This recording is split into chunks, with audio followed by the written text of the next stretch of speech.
નમસ્તે વિદ્યાર્થી મિત્રો, આપણે આણ્વિકતા બાબતની અંદર મોલેક્યુલરિટીની બાબતની અંદર આપણે વાત કરી લીધી હતી, બરાબર છે. હવે આપણે વાત કરવાની છે પ્રક્રિયાક્રમ વિશે. તો આજનો આપણો મેઇન ટોપિક છે પ્રક્રિયાક્રમ. પ્રક્રિયાક્રમ કોને કહેવાય, બરાબર છે. પણ પ્રક્રિયાક્રમ તરફ આગળ વધીએ એ પહેલાં થોડું અજ્ઞાનનું જાણી લઈએ. ગુલબર્ગ અને વાગ બે વૈજ્ઞાનિકોનું નામ સાંભળેલા હશે, બરાબર છે. એમણે જે માહિતી આપેલી હતી એમના આધાર ઉપર આપણે વાત કરીશું, બરાબર છે. તો પ્રક્રિયા વેગને આપણે કઈ રીતે લખીએ છીએ હવે આપણે જાણીએ છીએ, અને સાંદ્રતા બાબતની અંદર પણ વાત કરી દીધી કે સાંદ્રતા પ્રક્રિયા વેગની અંદર કઈ રીતે અસર કરે છે, જે આપણે અફેક્ટિંગ ફેક્ટર જોયા હતા, પરિબળો કયા કયા અસર કરે છે એમની અંદર. તો વેગની ઉપર આપણે જ્યારે વાત કરતા હોય તો આપણે કહી શકીએ કે પ્રક્રિયાનો વેગ એ પ્રક્રિયકની, નિપજની નહીં, કારણ કે આપણે નિપજ સાથે કોઈ લેવા દેવા નથી, પ્રક્રિયકની સાંદ્રતા પર આધાર રાખે છે. પણ ગુલબર્ગ અને વાગે નિયમ આપેલા હતા જેને લો ઓફ માસ એક્શન કહેવામાં આવે છે. તો અહીંયા લખી દઉં છું, લો ઓફ માસ એક્શન, બરાબર ને. એ નિયમ પ્રમાણે એ શું કહે છે કે આપણે કોઈ એક પ્રક્રિયક લઈ લઈએ જેથી આપણને ખબર પડે. માને કોઈ 2A પ્રક્રિયક છે, એમાંથી શું બને છે, B.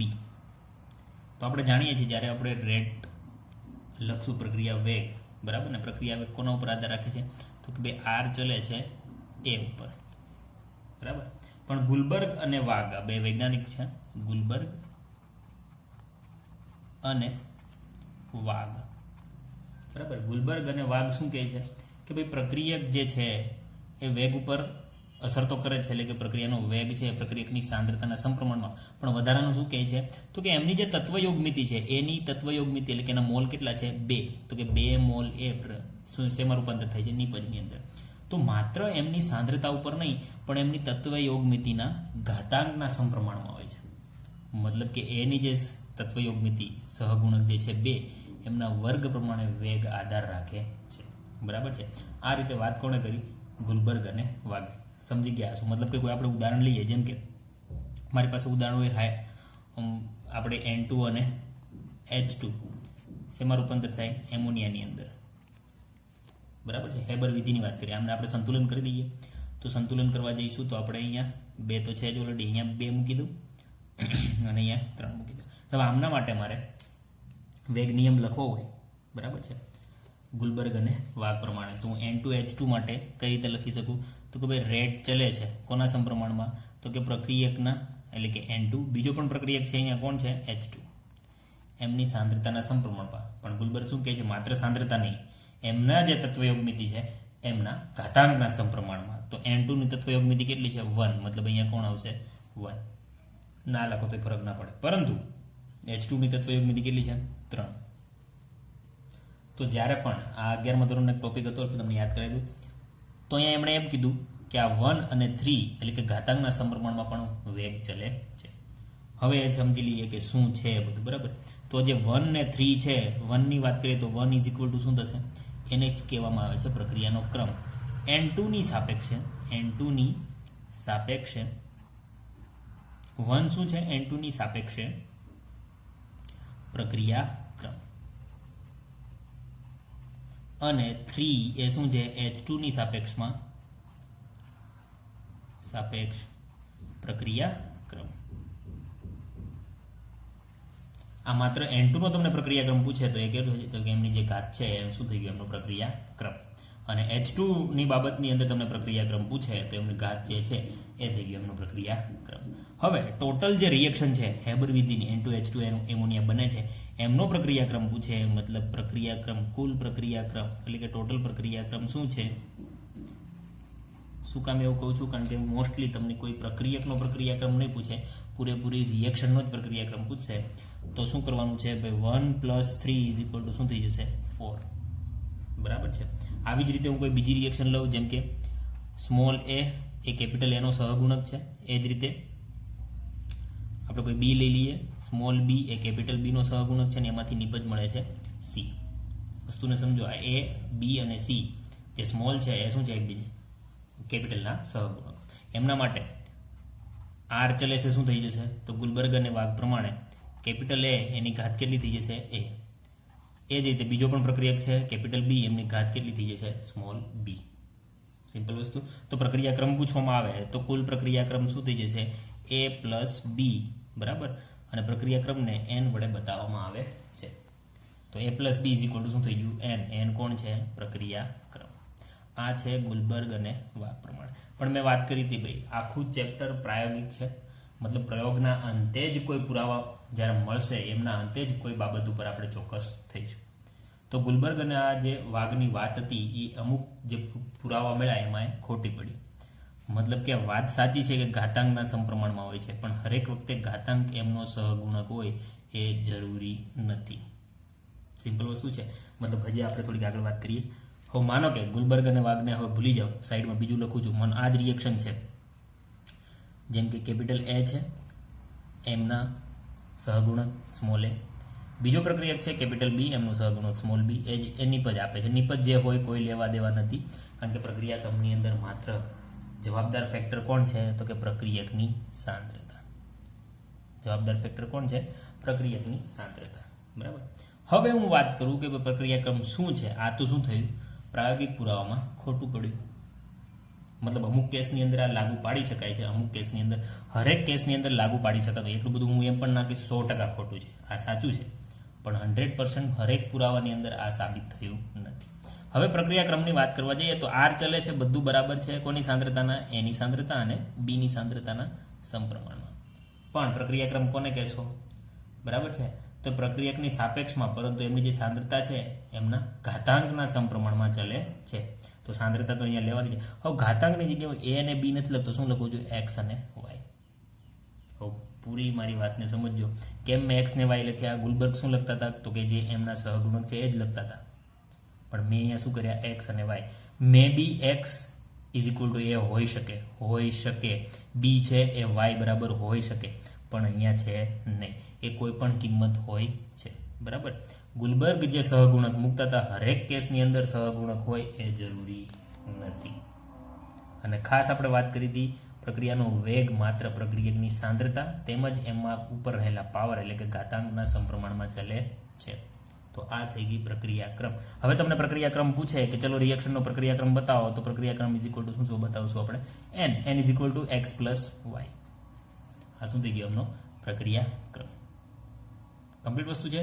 તો પ્રક્રિયાક્રમ કોઈ પણ પ્રક્રિયકની સાપેક્ષ તે પ્રક્રિયકની સાંદ્રતા કે જે પ્રક્રિયા વેગ નક્કી કરે છે, આ પ્રક્રિયા વેગ નક્કી કરે છે તે સાંદ્રતાના ઘાતાંકના સમપ્રમાણમાં હોય છે, બરાબર છે.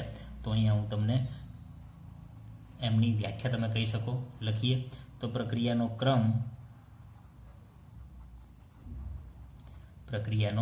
ક્રમ કોઈ પણ પ્રક્રિયકની, માત્ર કોની વાત કરી? જો પ્રક્રિયકની જ વાત કરવામાં આવે છે, કોઈ પણ પ્રક્રિયકની સાપેક્ષમાં તે પ્રક્રિયકની સાંદ્રતા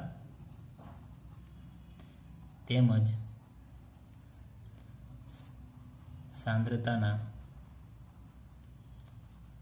ઘાતાંક છે અને એ પ્રક્રિયાનો કુલ ક્રમ, બરાબર ને? બીજી નોટ કરી દઈ છે, પ્રક્રિયાનો કુલ ક્રમ. તમને પ્રક્રિયાનો કુલ ક્રમ જ પૂછવામાં આવશે, અંડરલાઈન કરી દઉં છું નીચે. જે તે પ્રક્રિયકની સાંદ્રતાના શું થશે? ઘાતાંકના સરવાળા બરાબર થાય છે. સરવાળા બરાબર થાય છે. મતલબ હવે તમે સમજો કે ગુલબર્ગ જે થિયોરેટિકલી કહેતા હતા કે પ્રક્રિયાક્રમ તમને થિયરી ઉપરથી તમને જે સંતુલિત સમીકરણ આપેલું હશે એમના ઉપરથી તમે પ્રક્રિયાક્રમ લખી શકો છો, કારણ કે મારી પાસે N2H2 વાળું સમીકરણ છે, એમના ઉપરથી મેં પ્રક્રિયાક્રમ નક્કી કરી લીધો. પણ આખું ચેપ્ટર પ્રયોગ ઉપર આધાર રાખે છે, હજી એકવાર કહું છું. તો પછી આ અમુક વાત ખોટી પડે છે અને પ્રયોગના અંતે આ બંનેના જે બાબત છે એ સમાન થતી નથી. તો પ્રક્રિયાક્રમ તમારે જાણવો હોય તો માત્ર કોના ઉપર આધાર રાખે છે? પ્રાયોગિક માહિતી પર આધાર રાખે છે. મતલબ કોઈ પણ પ્રક્રિયાનો તમારે પ્રક્રિયાક્રમ જાણવો છે તો તમારે લેબની અંદર એમના પ્રયોગ કરવા પડશે અને એમના ઉપરથી જ તમે પ્રક્રિયાનો ક્રમ શોધી શકો છો, બરાબર છે. હું અહીંયા લખી દઉં કે ભાઈ N2H2ની પ્રક્રિયા ક્રમ આ છે, એ લખવાથી નહીં, પ્રયોગના જે પણ પુરાવા મળશે એમના ઉપરથી પ્રક્રિયા ક્રમ તમે સાબિત કરી શકો છો. જેમ કે એક ઉદાહરણ લઈએ આપણે પ્રક્રિયા ક્રમ શોધવાનો છે. માનો કે અહીંયા સિમ્પલ એક ઉદાહરણ લઈએ છીએ, બરાબર છે, જેથી આપણે પ્રક્રિયા ક્રમને વધારે સમજી શકીએ. હું કોઈ પ્રક્રિયકને લેબમાં લઈ ગયો, જેમ કે એ મારી માટે શું છે તો કે પ્રક્રિયક છે એ, અને એમાંથી શું બને છે? નિપજ. હવે મારે આ પ્રક્રિયા માટે, આ એક પ્રક્રિયા છે, આ શું છે? એક પ્રક્રિયા છે. આમના માટે હવે મારે વેગ શોધવો છે, બરાબર ને, કે આ પ્રક્રિયાનો પ્રક્રિયા ક્રમ શું છે એ પણ શોધો. તો હું વેગ શું લખીશ? આર ચલે છે એ, આર ચલે છે એ, એમના ઉપર મૂકું છું એક્સ. મારે એક્સ ઇઝ ઇક્વલ ટુ શું છે એ જાણવું છે, કારણ કે એક્સ એટલે ખબર પડી જશે. એક્સ મતલબ કોણ થઈ જશે હવે? પ્રક્રિયાનો ક્રમ, બરાબર, કારણ કે જે ઘાતાંક હશે એ જ આપણે પ્રક્રિયા ક્રમ બતાવે છે કે પ્રક્રિયા કયા ક્રમની છે. કમ્પ્લીટ. હવે હું શું કરીશ તો લેબમાં મારી પાસે જે ડેટા છે હું પ્રયોગ ચાલુ કરીશ, જોઈશ ભાઈ પ્રક્રિયકની સાંદ્રતા ધીમે ધીમે ઘટશે, ક્યારે? નિપજ બનવાની શરૂઆત થશે. આ તો આપણે પહેલેથી જાણીએ છીએ. તો હવે હું એવું કરીશ, અને આર કોના ઉપર આધાર રાખે છે? પ્રક્રિયકની સાંદ્રતા ઉપર. તો જોઈએ, પહેલા કેસની અંદર હું એમ કરું કે ભાઈ એની સાંદ્રતા હું ડબલ કરું. શું કરું છું? કેસ નંબર 1, લેબની અંદર છું ભાઈ, હું સાંદ્રતા ડબલ કરી શકું છું. એની પ્રક્રિયક જે છે એમની સાંદ્રતા કેટલી કરું? 2 ગણી કરું. એક્સ શું હશે એ આપણે જાણવાનું છે, બરાબર. એની સાંદ્રતા હું 2 ગણી કરું. આર ની અંદર, આર કોણ છે? આર ઇઝ ઇક્વલ ટુ વેગ. અહીંયા લખી દઉં છું વેગ. કંઈ ફરક પડે નહીં, ફેર પડે નહીં. સમજો વાતને. એની સાંદ્રતા હું ડબલ કરું, કારણ કે આર ચલે છે એ, આર એના સમપ્રમાણમાં છે. હું એની સાંદ્રતા ડબલ કરું, આરમાં કોઈ ફરક પડતો નથી, આર જે છે એ જ છે. તો અહીંયા એક્સ શું હોય? બરાબર છે, હું એ તમને કહેવા માંગુ. તો એક્સની વેલ્યુ શું હશે? 0 કહી શકો તમે, કારણ કે એની સાંદ્રતા ડબલ કરતાં જો આમાં કોઈ ફરક ના પડતો હોય તો એક્સની વેલ્યુ કેટલી થઈ જશે? 0. બરાબર છે. હવે સેકન્ડ નંબર કેસની વાત કરીએ. હવે શોર્ટમાં લખું છું અહીંયા, એની સાંદ્રતા હું ડબલ કરું, એટલે કે 2 ગણી. તો જે રેટ છે એટલે કે આર એ પણ શું થાય છે? 2 ગણો. સમજો મારી વાતને. એની સાંદ્રતા હું 2 ગણી કરું તો વેગ પણ 2 ગણો થાય છે. તો એક્સ બરાબર શું હોઈ શકે? એક્સ બરાબર શું હશે? 1. ઘાત છે ને એમની, આમની સાંદ્રતા ડબલ કરું, આમની 1 ઘાત હશે તો જ બધું સમાન થઈ ગયું ને. તો વેગ પણ કેવો થશે? 2 ગણો. કેસ નંબર 3 ની વાત કરો, બરાબર. કેસ નંબર 3 શું છે? એ હું 2 ગણો કરું, એની સાંદ્રતા હું કેટલી કરું? 2 ગણી. તો ઓટોમેટિક આર કેટલો થઈ જાય છે? 4 ગણો. હવે મારા અંદાજે તમને ખ્યાલ આવી ગયો છે કે એની સાંદ્રતા હું 2 ગણી કરું તો આર કેટલો થઈ જાય છે? 4 ગણો. મતલબ એક્સની વેલ્યુ કેટલી હશે? 2 હશે. આ 2 ગણી કરું, આ 2 હોય તો 2 ગુણ્યા 2 કેટલા થઈ જશે? 4. 2 નો વર્ગ કેટલો થશે? 4. સમજો. તો જે પ્રક્રિયાક્રમ મળે છે એ લેબની અંદર આ રીતે નક્કી કરવામાં આવે છે. એક વખત પ્રક્રિયાને 2 ગણી કરશે, પ્રક્રિયકની સાંદ્રતાને 2 ગણી કરશે, જોશે એમાં આરમાં કોઈ ફરક પડ્યો? ચલો નથી પડ્યો. ચલો નથી પડ્યો તો શું થશે હવે? તો કે એક્સ કેટલો, એનો પ્રક્રિયાક્રમ કેટલો હશે? તો આ રીતે લેબની અંદર પ્રક્રિયાક્રમ નક્કી કરવામાં આવે છે, જે પણ પ્રક્રિયક હશે એમની સાંદ્રતાના આધાર ઉપર. હવે માનો કે એક કરતાં વધારે પ્રક્રિયક હોય તો, બરાબર છે. તો અહીંયા જુઓ સાઈડમાં, બરાબર. માનો કે A પ્લસ બી ભેગા થઈને શું બનાવે છે? નિપજ. A પ્લસ બી ભેગા થઈને શું બનાવે છે? નિપજ. હવે નિપજ જેમ તેમ નથી બનતી, આમાં પણ સંઘાતનો નિયમ લાગે છે, સંઘાત થવી જોઈએ, બરાબર. હમણાં સાઈડમાં થોડું સમજાવી દઈએ અને આપણે એના વિશે આખો લેક્ચર છે. સંઘાત થવી જોઈએ.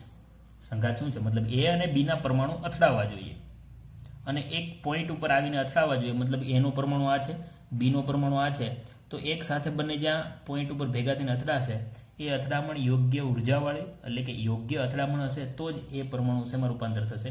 નિપજની અંદર. મતલબ મારી પાસે 100 પરમાણુ હોય, બરાબર છે, અને અથડામણ 50 જ થાય છે અને યોગ્ય છે, તો 100 માંથી માત્ર 50 પરમાણુ શેમાં રૂપાંતર થશે? નિપજમાં. હજી 50 બાકી રહેશે. તો એ અથડામણ વધારી કઈ રીતે શકો? તો કે પરમાણુઓને તમારે વધારે દોડાવવા પડે. વધારે ક્યારે દોડે?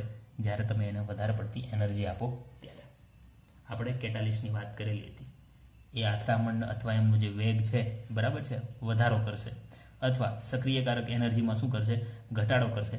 તેથી આ સંઘાત યોગ્ય થવો જોઈએ, તો જ નિપજની અંદર રૂપાંતર થશે.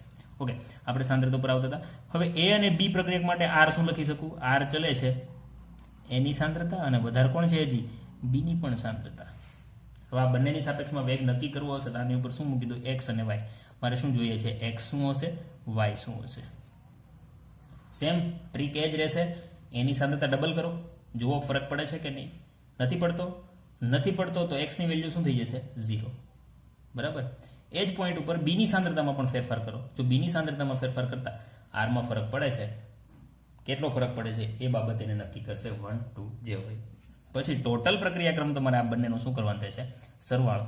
તો એન પ્રક્રિયાક્રમ is equal to x plus y, x is equal to 0 plus y કોણ છે? 1. તો ટોટલ પ્રક્રિયાક્રમ કેટલો મળશે? 1. સિમ્પલ વસ્તુ છે. આ રીતે તમે નક્કી કરી શકો છો પ્રક્રિયાનો ક્રમ. હવે આપણે જાણીએ છીએ ભાઈ ચલે છે નિશાની હરેકની અંદર મૂકું છું. પ્રક્રિયાનો વેગ કોના ઉપર આધાર રાખે છે? પ્રક્રિયકની સાંદ્રતા ઉપર તેમજ એમના ઘાતાંકના સમપ્રમાણમાં. બરાબર છે. આ રીતે આપણે વાત કરીએ. હવે ચલે છે નિશાની મેથેમેટિકલ થોડુંક જતા રહીએ. ચલે છે નિશાની હટાવીએ તો શું મૂકવું પડે? એક અચળાંક મૂકવો પડે. બરાબર છે. પ્રક્રિયાક્રમની અંદર આપણી પાસે ઘણી બધી પ્રક્રિયાઓ છે. 0, 1, 2 એમાંથી આપણે 0, 1, 2 ત્રણેય વિશે આ ચેપ્ટરની અંદર ભણવાનું છે. તો પ્રક્રિયાક્રમ વિશે હવે તમે જાણી ગયા છો કઈ રીતે પ્રાયોગિક પુરાવા પર આધાર રાખે છે. જો મોલેક્યુલરિટી એટલે કે આણ્વિકતા અને પ્રક્રિયાક્રમ બંનેનો તફાવત પૂછવામાં આવે છે. આણ્વિકતાની બાબતની અંદર મેં પહેલાં જ કીધું હતું થિયોરિટિકલ ટોપિક છે, મતલબ બોર્ડ ઉપર જોઈને અથવા ચોપડાની અંદર લખીને એમની આણ્વિકતા ગણી શકાય છે. 3 કરતાં વધારે હોતી નથી. સિંગલ સ્ટેપ રિએક્શન માટે ગણી શકાય છે. એ જ રીતે પ્રક્રિયાક્રમનો જે તફાવતમાં બંને પૂછવામાં આવે છે 2 માર્કમાં અથવા 3 માર્કને. તો પ્રથમ ટોપિક 2ના કેવા હશે? પહેલો આણ્વિકતા થિયોરિટિકલ છે, જ્યારે પ્રક્રિયાક્રમ કેવો છે? પ્રેક્ટિકલ માહિતી વગર તમે પ્રક્રિયાક્રમ મેળવી શકતા નથી. હવે વાત કરીએ, ત્યાં પણ આપણે વાત કરી હતી ભાઈ 3 છે, 3 કરતાં વધારે ના હોય તો અહીંયા શું હશે? બરાબર છે. તો પ્રક્રિયાક્રમ શું હોઈ શકે? તો યાદ રાખવું n ઇઝ ઇક્વલ ટુ 0 હોઈ શકે, 1 હોઈ શકે, 2 હોઈ શકે, મતલબ બધી જ ધન સંખ્યા હોઈ શકે. ધન પૂર્ણાંક સંખ્યા હોઈ શકે. શૂન્ય પણ હોઈ શકે, એ પણ યાદ રાખજો. શૂન્ય અને ધન પૂર્ણાંક સંખ્યા હોઈ શકે. હવે માનો કે એવું પણ થઈ શકે ને કે પ્રક્રિયકની જે સાંદ્રતા છે એ ડબલ કરતા વેગ કેટલો થઈ જાય? અડધો. તો અપૂર્ણાંક પણ આવી શકે છે. તો પ્રક્રિયાક્રમ અપૂર્ણાંક પણ હોઈ શકે. શૂન્ય હોઈ શકે, ધન હોઈ શકે, ધન પૂર્ણાંક સંખ્યા હોઈ શકે, મે બી ઋણ પણ તમને બતાવી શકે છે, ઋણ પણ હોઈ શકે. બરાબર છે. અને અપૂર્ણાંક પણ હોઈ શકે છે. તો આ બધા પોઈન્ટ છે તમે ડિફરન્સ લખો ત્યારે તમે સાબિત કરી શકો છો. બરાબર છે.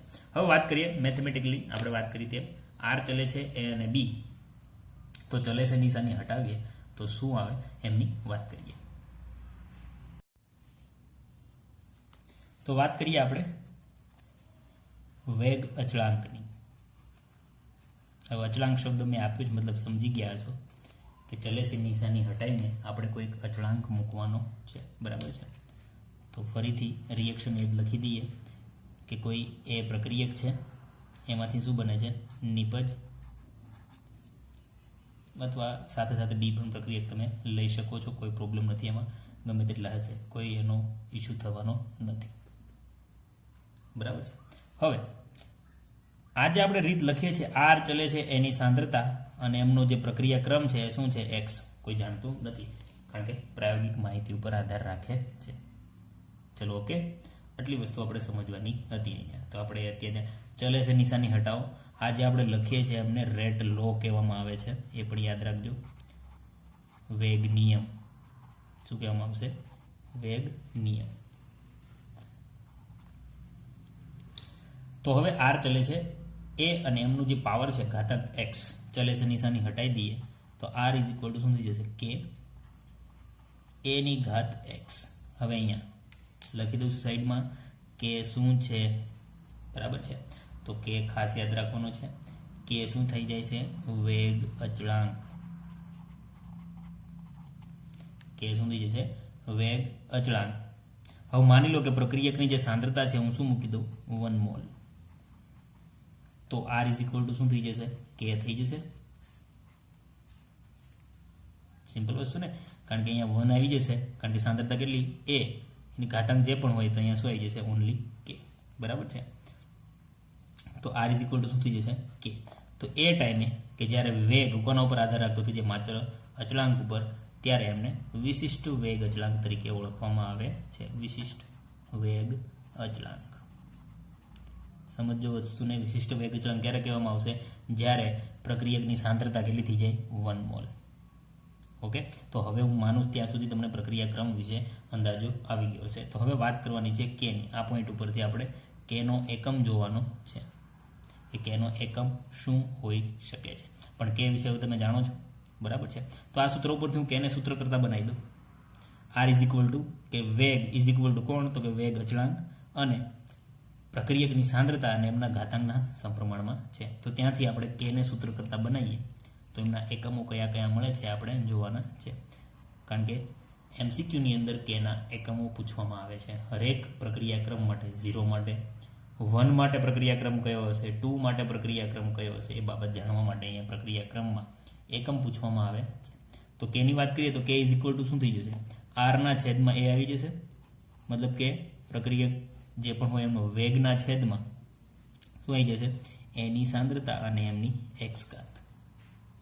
હવે માનો કે અહીંયા મેં બી લીધું હોત તો ટેન્શન લેવાની કોઈ જરૂર નહોતી. તો અહીંયા એના સાથે શું આવી જાત? બી, અને એમની શું આવી જાત? વાય.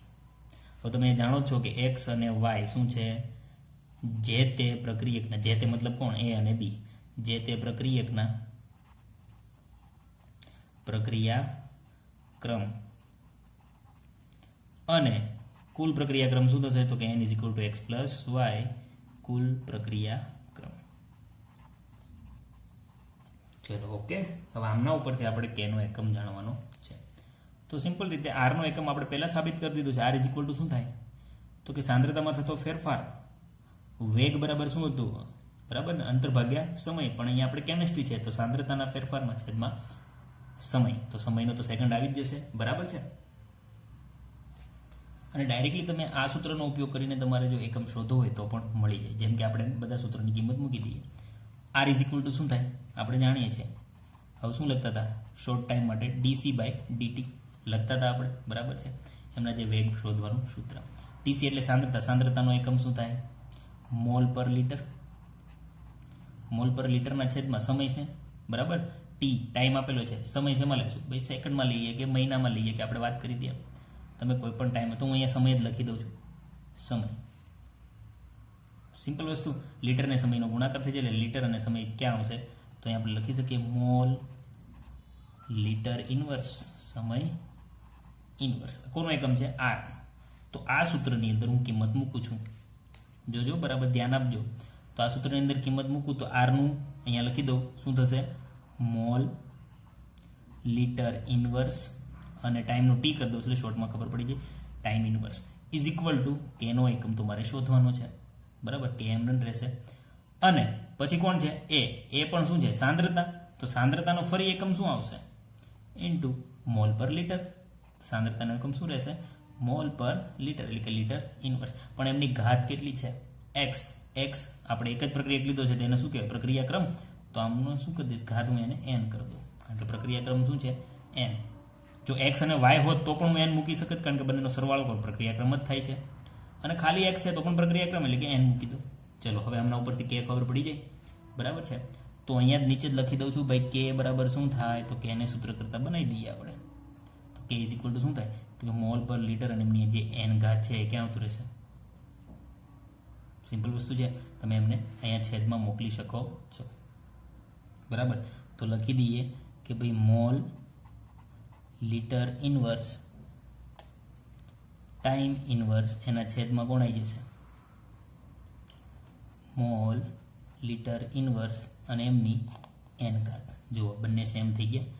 આ સમીકરણ જુઓ અને આ વસ્તુ જુઓ સેમ થઈ ગયા. કેમ? કારણ કે અહીંયા પણ મેં કેને સૂત્ર કરતા બનાવી દીધો, અહીંયા પણ કેને. ઉપર આરનો એકમ મૂકી દીધો, mall litre inverse time inverse, અને છેદમાં એ અને બીના એકમો પણ મૂકી દીધા. એક્સ અને વાયની જગ્યાએ મેં શું મૂકી દીધું? એન. તો બંને આ જ રહેતા. સિમ્પલ વસ્તુ થઈ ગઈ.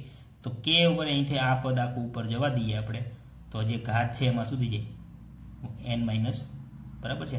અહીંયા 1 છે, અહીંયા n છે, n ઉપર જશે તો માઇનસ થઈ જશે, તો આખા પદની આપણે માઇનસ કરી દઈએ, સિમ્પલ વસ્તુ. તો કે માટે અહીંયા આપણે લખી શકીએ કે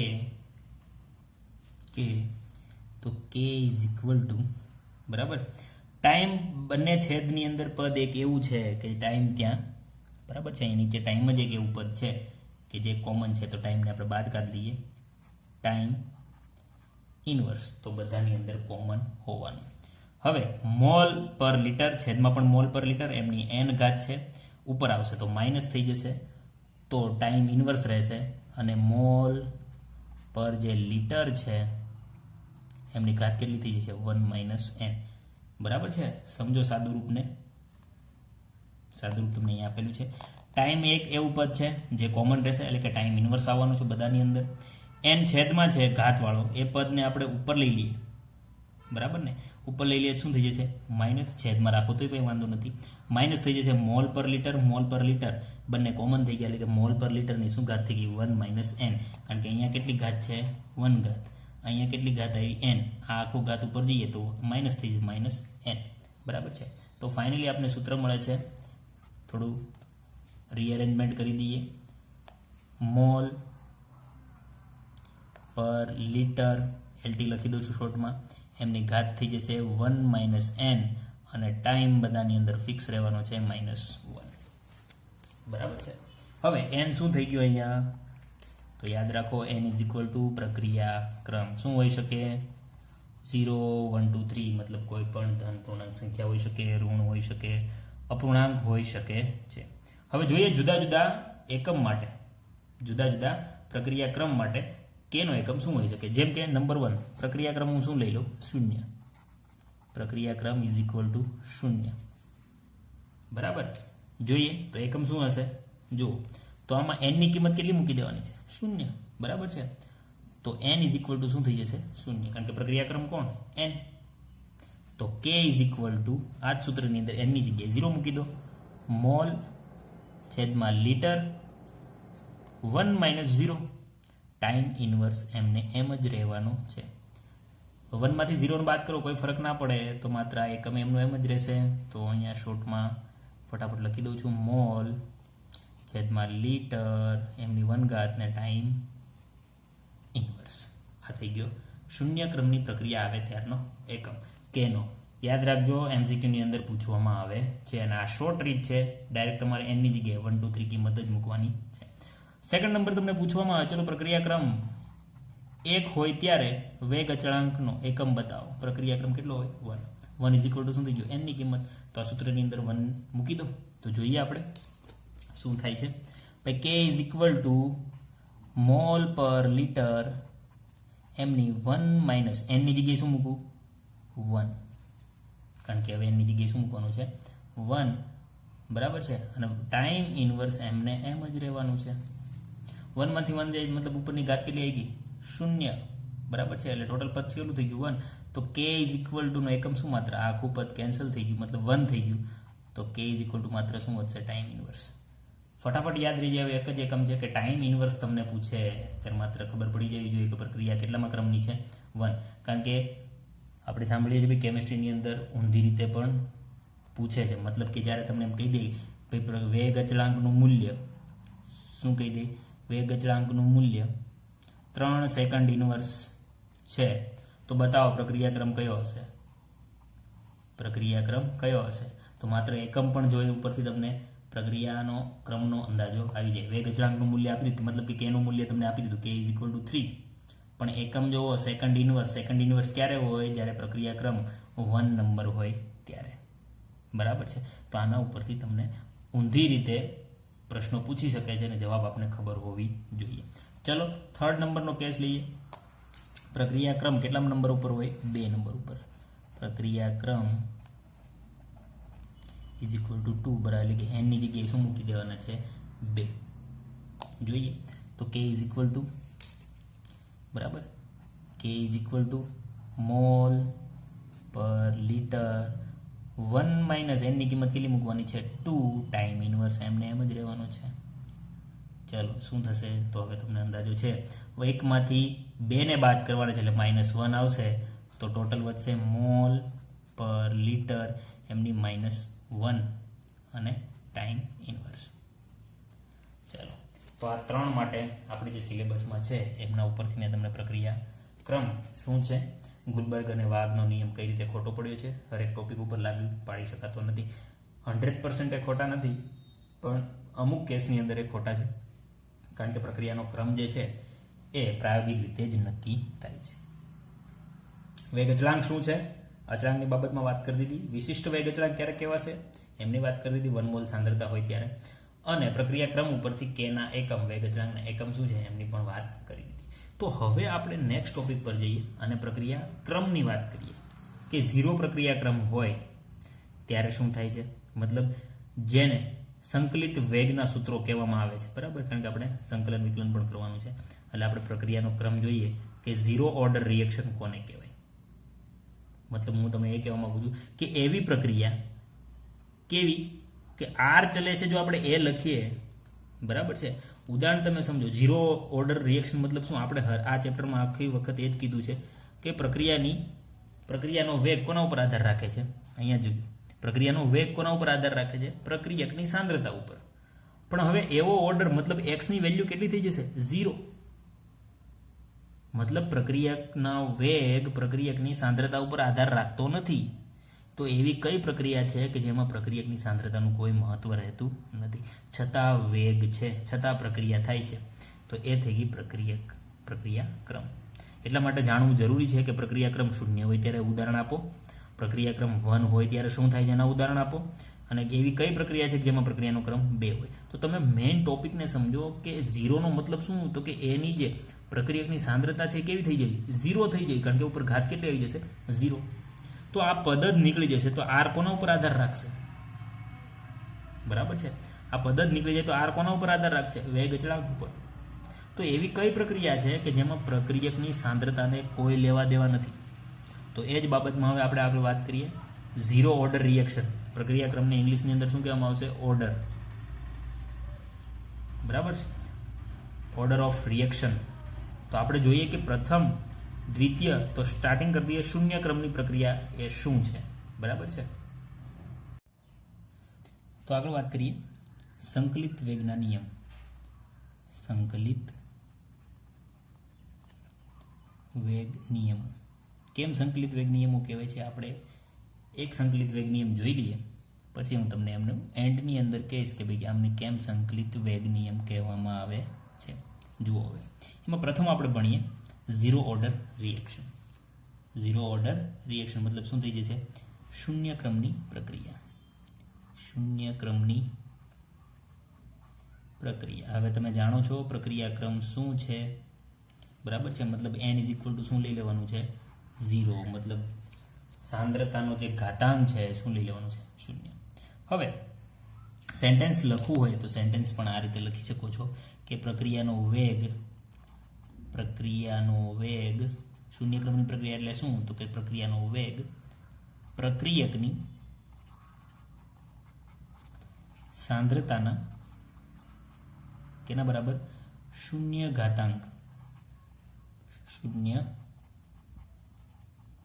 ઘાતાંકના સમપ્રમાણમાં હોય છે અથવા છે, જે તમે લખો. હવે આર પ્રક્રિયક છે અને એમાંથી શું બને છે? પ્રોડક્ટ. આર પ્રક્રિયક છે, એમાંથી શું બને છે? પ્રોડક્ટ. તો હું વેગનો નિયમ લખવા જઈશ તો આર ચલે શું થઈ જશે? આર. એટલે હું પ્રક્રિયકની જગ્યાએ હું શું લખી દઉં છું? જેમ કે હું અહીંયા લખી દઉં કોઈ એ, બરાબર, આપણી જૂની સિસ્ટમ. એમાંથી શું બને છે? નિપજ બને છે. મારે નિપજ સાથે કોઈ લેવા દેવા નથી, બરાબર છે. મારે કોના ઉપર આધાર લખવાનું છે? ખાલી એ. આપણે સ્ટાર્ટિંગની અંદર પ્રક્રિયા વેગ જે શોધતા હતા એ રીતે જ આપણે શરૂઆત કરી દઈએ, બરાબર, કે ભાઈ એ છે તો t બરાબર 0 સમયે એની સાંદ્રતા કેટલી હશે? તો કોઈ પણ સાંદ્રતા લઈ લો, જેમ કે હું સાંદ્રતા લઈ જાઉં છું, એમની સાંદ્રતા એટલે કે કોન્સન્ટ્રેશન C0 કહી દો, કારણ કે 0 સમય ઉપર છે.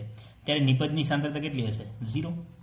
વસ્તુને સમજો, કારણ કે પ્રક્રિયક શરૂઆત છે પ્રક્રિયાની શરૂઆત નથી થઈ એટલે કે નિપજ બનતી નથી, એટલે કોઈ એમની સાંદ્રતા હોતી નથી. અને જેટલી પણ લીધેલી છે સ્ટાર્ટિંગની અંદર એ શું છે C0. મતલબ તમને 10 રૂપિયા વાપરવા આપે છે, હજી તમે વાપર્યા નથી, એ પરિસ્થિતિ છે અહીંયા. તમે પૈસા વાપર્યા નથી, તમારી પાસે કેટલા છે 10 રૂપિયા, t બરાબર 0 સમયે. હવે તમે દુકાને વાપરવા જાઓ છો એટલે કે t બરાબર t સમયે, તો તમે પૈસા વાપરી નાખો છો. કેટલા વાપરો છો તો કે C0 હતી તો અહીંયા હું શું કરી દઉં CT, t બરાબર t ટાઈમે સાંદ્રતા કેટલી રહેશે CT. કેમ? કારણ કે અમુક વપરાઈ જાય છે અને કેટલું બને છે તો એ તમે કોઈ પણ લખી શકો, x લખી શકો, y જે તમારે લખવું હોય. તો અહીંયા હું લખી દઉં છું x t લખી દઉં, કારણ કે t બરાબર t સમય છે. આમની સાથે તો કોઈ નિપજ સાથે તો કોઈ લેવા દેવા છે જ નહીં, આપણે માત્ર વાત ક્યાં કરવાની છે C0 થી CT. t બરાબર 0 સમયે મારી પાસે સાંદ્રતા હતી C0, એમાંથી t બરાબર t સમયે અમુક સાંદ્રતા વપરાણી. કેટલી વપરાણી છે તો કે CT માંથી તમે xt ને બાદ કરી દો એટલી, પણ બાદ નથી કરવું, આપણે એમના ઉપરથી લખવાનું છે, બરાબર. હવે મારે આ પ્રક્રિયાનો વેગ લખવો હોય તો જૂની સિસ્ટમ પ્રમાણે આપણે શું લખતા હતા, જે dt ને એવું બધું આપણે લખતા હતા, તો રેટ હું કઈ રીતે લખીશ અહીંયા ધ્યાન આપજો ખાસ, કે ભાઈ r ઇઝ ઇક્વલ ટુ, અથવા r ચલે છે પણ ઇઝ ઇક્વલ ટુ લખી દો. પ્રક્રિયકનો વેગ લખવો છે તો માઇનસ સાઇન મૂકવી પડશે, યાદ હશે તમને. શું લખી શકું dc અપોન dt, બરાબર ને. હવે dc પ્રક્રિયક કોણ છે એ, તો હું અહીંયા બધું સેમ જ છે, એ પણ લખી શકું છું કે એની સાંદ્રતા અપોન સમય, પણ કેવું આવશે માઇનસ. કેમ માઇનસ? તો આપણે વેગની વાત કરી દીધી, પ્રક્રિયકની બાબતમાં વેગ આગળ માઇનસ સાઇન મૂકવી, બરાબર છે. તો આ થઈ ગયું. હવે હમણાં જ અહીંયા શીખ્યા, આ સમીકરણ એક કહી દઉં છું, હમણાં જ શીખ્યા ભાઈ રેટ લો, બરાબર ને. તો રેટ લો બાબતની અંદર મારે લખવું હોય તો r કોના સમપ્રમાણમાં ચલે છે, તો ચલે છે નિશાની હટાવીને શું મૂકી દઉં કે, તો કે ભાઈ એની સાંદ્રતા અને એમના પ્રક્રિયાક્રમ. હવે ઘાતાંક તો શું લઈ લેશું 0. વાતને સમજાય છે કે આપણે r ને બે રીતે રિપ્રેઝેન્ટ કરી શકીએ છીએ. એક આપણે જે ચોક્કસ વેગ શોધવાની જે વાત કરતા હતા એમના પ્રમાણે, બરાબર છે. અને બીજી રીતે અહીંયા જે આપણે હમણાં રેટ લોની વાત કરી, આ વેગ નિયમ બાબતની વાત છે. વેગ નિયમ બાબતમાં શું લખી છે ભાઈ, r ચલે છે એની સાંદ્રતા અને એમની ઘાતાંક કેટલી છે 0, બરાબર છે. તો આ રીતે અહીંયા આપણે વાત કરવાની હતી. હવે બંને r જ છે, બરાબર.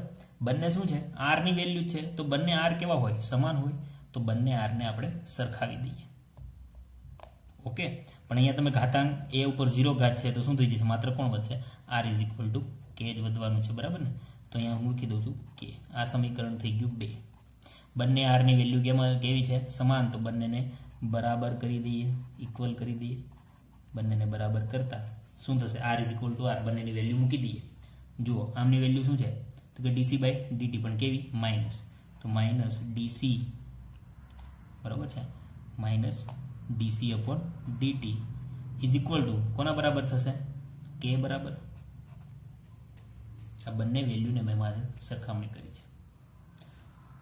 k બરાબર વેલ્યુ થઈ ગઈ. હવે બંને બાજુ આપણે શું કરશું સંકલન લઈએ. dt ને આ બાજુ મોકલી દઉં, dt ને ક્યાં મોકલી દઉં પહેલી બાજુ. તો જોઈએ હવે ઉપર લખું છું અહીંયા, તો શું થશે, તો સમીકરણ કંઈક આવું બનશે કે ભાઈ માઇનસ dc, બરાબર. સમીકરણ શું બનશે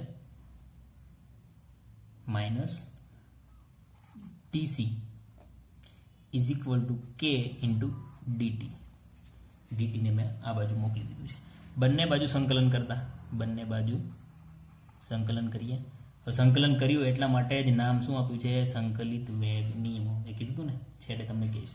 બંને બાજુ સંકલન કરતા. હવે થોડું મેથ્સ આવે છે ભાઈ, તો બાયોલોજી વાળાને મોસ્ટલી કોઈ તકલીફ નહીં પડે, થોડો એક બે પદ જ એવા છે જેથી કોઈ તકલીફ નથી. બંને બાજુ સંકલન કરતા.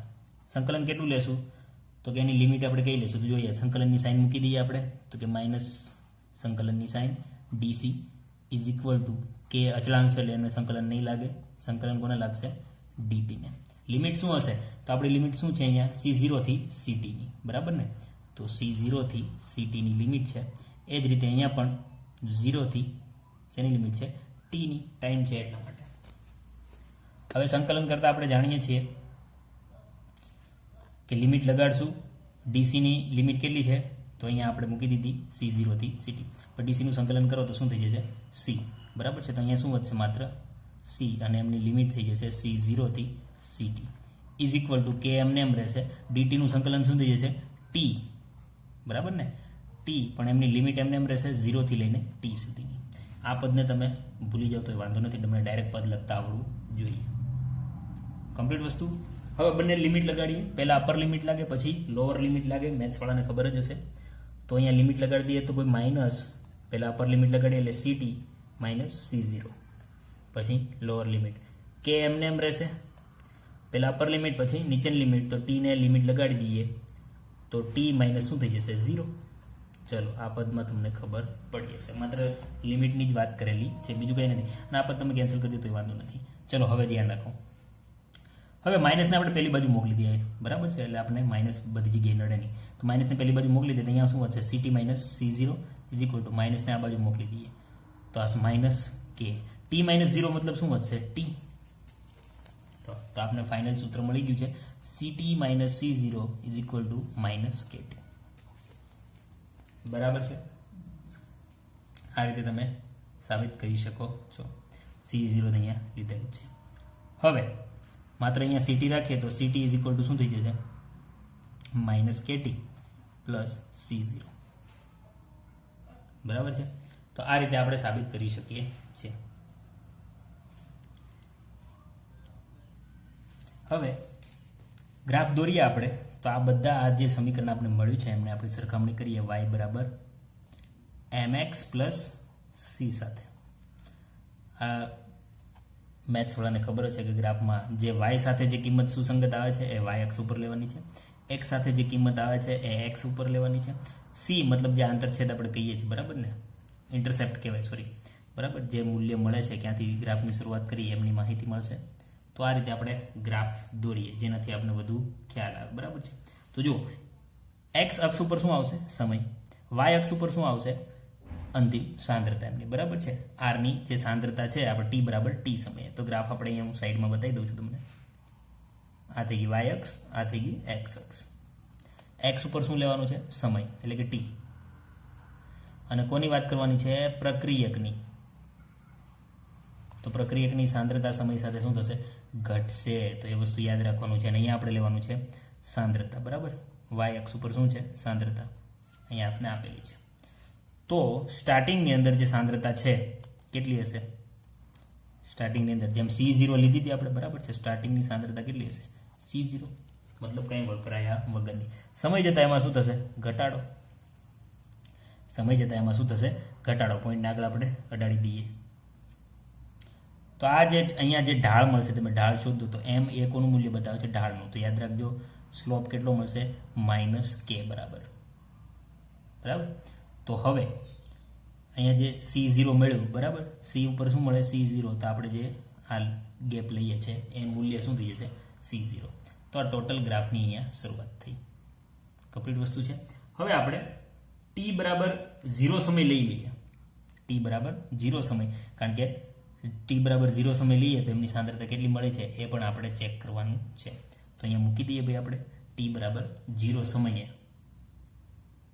કમ્પ્લીટ વસ્તુ. કારણ કે જો અહીંયા આપણે સમય લઈએ તો સમય જતાં પ્રક્રિયકની સાંદ્રતામાં શું થશે? ઘટાડો. એટલે કે t બરાબર t સમયે સાંદ્રતા કેવી થઈ જવાની છે? જેમ બને એમ 0. તો t બરાબર 0 સમય લઈ લઈએ આપણે, મતલબ કે જે શરૂઆતની સાંદ્રતા હતી, શરૂઆતની સાંદ્રતા C0, અંતિમ સાંદ્રતા CT. તો t 0 મૂકી દઈએ તો આખું જે પદ મળ્યું છે આમાં ટીની કિંમત આપણે 0 મૂકી દઈએ. આ પદની અંદર જે આપણે પદ મળ્યું છે એમની અંદર ટીની કિંમત આપણે 0 મૂકીએ, બરાબર છે? તો જે CT પદ છે આખું અહીંયા આ પોઈન્ટ ઉપર 0 થઈ જવાનું છે, તો અહીંયા 0 મૂકી દઈએ. તો CT is equal to 0 is equal to minus KT plus શું આવશે? C0, બરાબર છે? તો આના ઉપરથી આપણે ટીને અહીંયા જ રહેવા દઈએ. KT બરાબર, તો અહીંયા આપણે KT આ બાજુ લઈ લઈએ તો KT બરાબર શું મળશે? C0 થઈ ગયું. ટીને આ બાજુ રહેવા દઈએ તો T ઇઝ ઇક્વલ ટુ શું થઈ જશે? C0 upon K. સિમ્પલ વસ્તુ ખબર પડી કે ટાઈમની અંદર અહીંયા આ રીતે અહીંયા જોવા મળે. ઓકે, તો ફરીવાર સમજાવું. જે આપણે સમીકરણ મળ્યું CT is equal to minus KT plus C0, એમને y બરાબર mx પ્લસ c સાથે સરખામણી કરો. તો અહીંયા y અક્ષ ઉપર કોણ આવશે? CT, જે અહીંયા કિંમત મૂકી દીધી, મતલબ સાંદ્રતા, બરાબર છે? એમનો ઢાળ થઈ જશે. x અક્ષ ઉપર આવશે સમય, અને c એટલે કે જ્યાં આપણું જે આલેખ છે એમનો જ્યાં કટ લાગે, બરાબર છે? તો એ કેટલો આવશે? C0. તો અહીંયા ગ્રાફની શરૂઆત કરીએ આપણે, બરાબર? અહીંયા આપણે પોઈન્ટ બતાવી દઈએ. તો આ થઈ ગઈ y અક્ષ, આ થઈ ગઈ x અક્ષ. y ઉપર શું આવશે? તો કે CT. x ઉપર કોણ આવશે? ટાઈમ, બરાબર છે? હવે t ટી બરાબર 0 સમયે સાંદ્રતા કેટલી છે C0, તો હું C0 નું મેં અહીંયા પોઈન્ટ લઈ લીધો. આ ટી બરાબર 0 સમય થશે ને, બરાબર. એ જ રીતે ઉપર જતા CT વધે છે, આ બાજુ જતા ટાઈમ વધે છે, મતલબ કે CT કેટલી આવશે 0. તો CT 0 આ પોઈન્ટ એવો હશે કે જ્યાં CT ની વેલ્યુ કેવી હશે 0. એટલા માટે હું શું કહું છું, CT ની જગ્યાએ તમે શું મૂકી દો 0. તો આ પદની અંદર CT -KT + C0 માં CT ની વેલ્યુ કેટલું મૂકી દો 0. ઓકે, તો CT ની વેલ્યુ 0 મૂકી દીધી. શું વધશું -KT + C0. તો KT ને આ બાજુ લઈ લો તો KT પ્લસ થઈ જશે, KT C0. T ને સૂત્ર કરતા બનાવી દઉં તો T શું થઈ જશે C0/K. થઈ ગયું. આ થઈ ગયું આપણું સૂત્ર, બરાબર છે. તો આ રીતે આપણે સૂત્ર 0 ઓર્ડર રિએક્શન માટે મેળવી શકીએ છીએ. હવે આમનું સેન્ટેન્સ લખવાનું થાય તો શું લખી શકીશું આપણે, બરાબર છે. તો અર્ધાયુષ્ય સમય શોધીએ પછી આપણે સેન્ટેન્સની વાત કરીએ. તો આ જે પોઈન્ટ મળે છે ત્યાં તમે લખી શકો આ પોઈન્ટની વેલ્યુ કેટલી થઈ જશે C0/K ની, બરાબર. એ વસ્તુ તમે ડબલ રીતે પણ કરી શકો છો. આ ડાયરેક્ટ સૂત્રમાંથી પણ તમે ટી મેળવી શકો છો. જો આ સૂત્રની અંદર આપણે -KT ને સૂત્ર કરતા બનાવી દઈએ તો -KT = શું થઈ જશે, બરાબર છે. -KT તો આ -KT ને અહીંયા રહેવા દે, C0 ના બાજુ મોકલી દઈએ તો CT - C0. CT શું છે, T બરાબર T સમય, મતલબ આ છે શરૂઆતની સાંદ્રતા, તમે લખી શકો તો શોર્ટની અંદર શરૂઆત, અને આ કઈ થઈ જશે અંતિમ, બરાબર છે. હવે માઇનસ આ બાજુ છે, માઇનસને તમે આ બાજુ મોકલી દેશો તો એ આખું પદ શું થઈ જશે, ઉલટું થઈ જશે, અને તમે એમને R0 ક્યાં આવતું રહેશે પહેલાં. તો અહીંયાથી હું K આ રીતે લખી શકું, K = માત્ર અલગ રીત બતાવું છું, બાકી અહીંયા આપણું સૂત્ર ફાઇનલ થઈ ગયું છે. માઇનસને આ બાજુ મોકલી દઈએ તો માઇનસ શું થઈ જશે પ્લસ, એટલે કે જે માઇનસ છે પ્લસ થઈ જશે, પ્લસ છે માઇનસ, તો C0 પ્લસ -CT અને અપોન શું આવી જશે T. સિમ્પલ વસ્તુ છે, શરૂઆત માઇનસ અંતિમ અપોન T આવી જશે. હવે K શૂન્ય ક્રમની પ્રક્રિયા માટે છે તો એકમ તમને ખ્યાલ હોવો જોઈએ, બરાબર. હવે વાત કરવાની છે અર્ધ આયુષ્ય સમયની. પ્રક્રિયાનો અર્ધ આયુષ્ય સમય એટલે શું? તો અર્ધ આયુષ્ય સમય શું છે પહેલા એ સમજી લો કે પ્રક્રિયાએ શરૂઆત ક્યાંથી કરી હતી, C0 હતી અને T બરાબર 0 હતી. સાંદ્રતા હતી એમની પાસે C, સમય હતો T0. તો પ્રક્રિયાને T સુધી ખતમ થવા માટે અડધા સમયની વાત કરવાની છે, એટલે T ની વેલ્યુ શું મૂકી દેવાનું છે 1/2. તો આપણે વાત કરીએ અર્ધ આયુષ્ય સમયની, બરાબર છે. પ્રક્રિયા પૂર્ણ થાય એ પૂરો સમય નથી લેવાનો પણ અડધો સમય, મતલબ કલાક થતી હોય તેનો 30 મિનિટ, બરાબર છે, પૂરેપૂરી 60 મિનિટ નહીં. તો વાત કરીએ આપણે અર્ધ આયુષ્ય સમયની, બરાબર. તો પ્રક્રિયાનો અર્ધ આયુષ્ય સમય, અર્ધ આયુષ્ય, બરાબર છે, સમય. અર્ધ આયુષ્ય કોને કહેવામાં આવશે, તો પ્રક્રિયાનો અર્ધ આયુષ્ય સમય એટલે કે અહીંયા નીચે લખી દઉં છું, કોઈ પણ પ્રક્રિયકની, સમજો વાતને, પ્રક્રિયકની પ્રક્રિયા દરમિયાન સાંદ્રતા કેટલી થાય, સાંદ્રતા અડધી થવા માટે લાગતો સમય. હવે સમજો આપણે આગળની જ વાત કરીએ, T બરાબર 0 સમયે સાંદ્રતા કેટલી હતી C0, T બરાબર T સમયે સાંદ્રતા કેટલી છે CT. તો પ્રક્રિયા સાંદ્રતા અડધી થવી મતલબ શું, તો કે C0 માંથી શું થઈ ગઈ C0/2, અડધી થઈ ગઈ ને, શરૂઆતની હતી એની અડધી થઈ ગઈ. તો T બરાબર T નહીં લઈ શકીએ, ત્યાં શું લખી શકશું આપણે T1/2, બરાબર છે. તો પ્રક્રિયાના અર્ધ આયુષ્ય સમયને શું લખવામાં આવશે T1/2. તો માત્ર ફેરફાર એટલો જ કરવાનો છે આપણે કે CT નથી લખવાનું, બરાબર છે, કારણ કે એ પૂર્ણ પ્રક્રિયા થઈ, એની જગ્યાએ આપણે શું લખી નાખશું C0/2, અડધી થશે ત્યારે. તો આપણે મૂકીએ કે T બરાબર શું લઈ શકાશે T1/2, CT બરાબર પૂર્ણ અંત લેવાની કે પ્રક્રિયા કેટલી થાય અડધી, એટલે કે CT ની જગ્યાએ શું મૂકી દેવાનું C0/2, મતલબ પ્રક્રિયા આગળ વધી અહીંથી પણ CT સુધી નથી પહોંચતી, શું થઈ જશે CT ની વેલ્યુ કેટલી આવી જાય અડધી, કારણ કે T1/2 થઈ જશે, તો CT ની વેલ્યુ કેટલી થઈ જશે C0/2, તો CT ની જગ્યાએ મૂકી દો C0/2, બરાબર છે. તો આગળના સૂત્રની અંદર આપણે એમની કિંમત મૂકી દઈએ જેથી આપણે ફાઇનલી પડે. તો આગળનું સૂત્ર શું હતું, તો કે CT -KT, બરાબર છે, પ્લસ C0. આગળનું સૂત્ર CT ની જગ્યાએ શું મૂકી દો C0/2, -K, T ની જગ્યાએ શું મૂકવાનું છે T1/2, તો તો KT1/2 પ્લસ C0. ઓકે, બસ KT1/2 ને અહીંયાથી હું સૂત્ર કરતા બનાવી દઉં છું. તો અહીંયા લઈ લઉં છું K બરાબર છે માઇનસ KT1/2. આગળ જે સૂત્ર હતું એ જ છે, બીજું કંઈ છે નહીં આમાં. આ બાજુ પદ આવી જશે તો ફાઇનલી તમને સૂત્ર મળી જશે C0 માઇનસ C0/2. બરાબર છે, માઇનસ પદ મેં પણ આ બાજુ લઈ લીધું છે.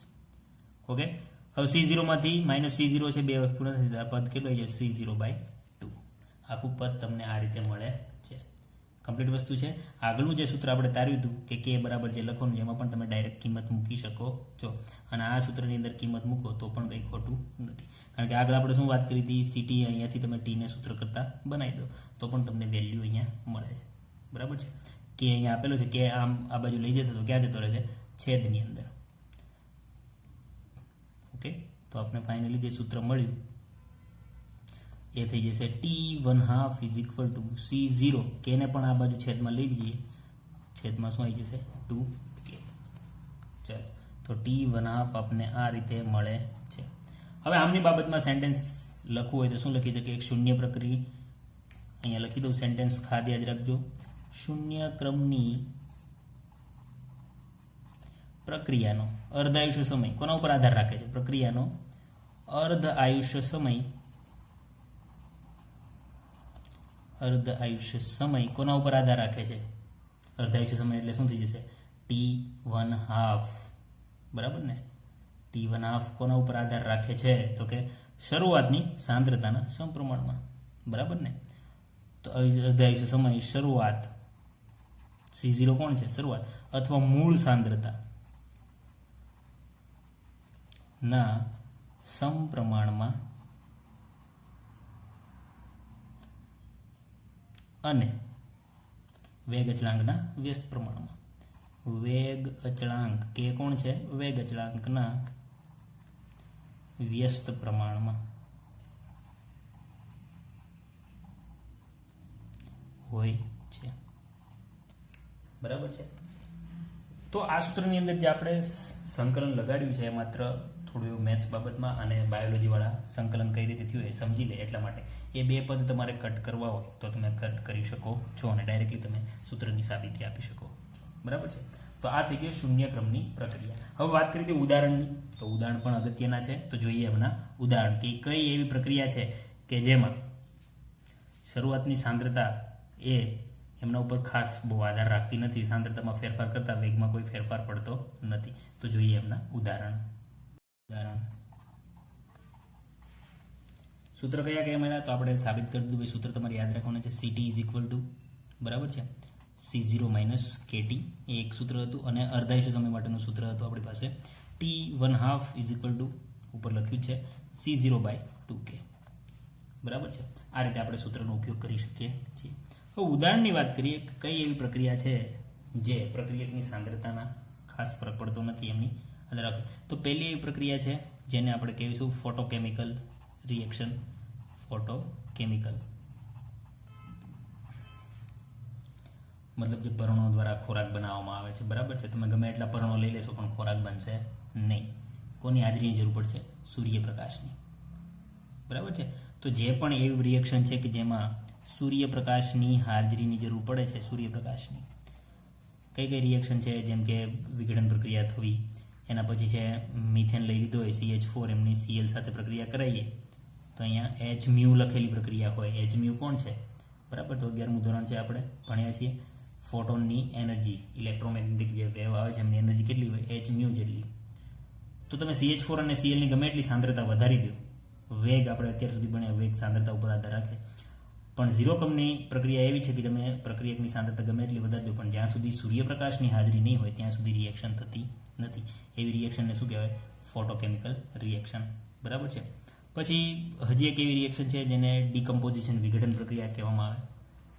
વિઘટન કોનું છે, HIનું વિઘટન ડાયરેક્ટ કોના ઉપર થશે, ગોલ્ડની સરફેસ ઉપર થાય છે, સોનાની સપાટી ઉપર HIનું વિઘટન થાય. એમાં પણ સૂર્યપ્રકાશની હાજરીની જરૂર પડશે. અને હજી એક વાત કરીએ તો હેબર વિધિની અંદર, હેબર વિધિ બધાને યાદ જ હશે. હેબર વિધિનું વિઘટન શેમાં થાય એટલે કે એમોનિયાનું વિઘટન શેમાં થશે રિવર્સ પ્રક્રિયા N2 અને H2માં બરાબર એમાં પ્લેટિનમના સરફેસ ઉપર એમનું વિઘટન થશે તો આ બધી પ્રક્રિયાઓ એવી છે શૂન્ય ક્રમની પ્રક્રિયાઓના ઉદાહરણ છે બરાબર છે તો આ ઉદાહરણનું કામ પણ પૂરું શૂન્ય ક્રમની પ્રક્રિયા હવે અહીંયા પૂરી થાય છે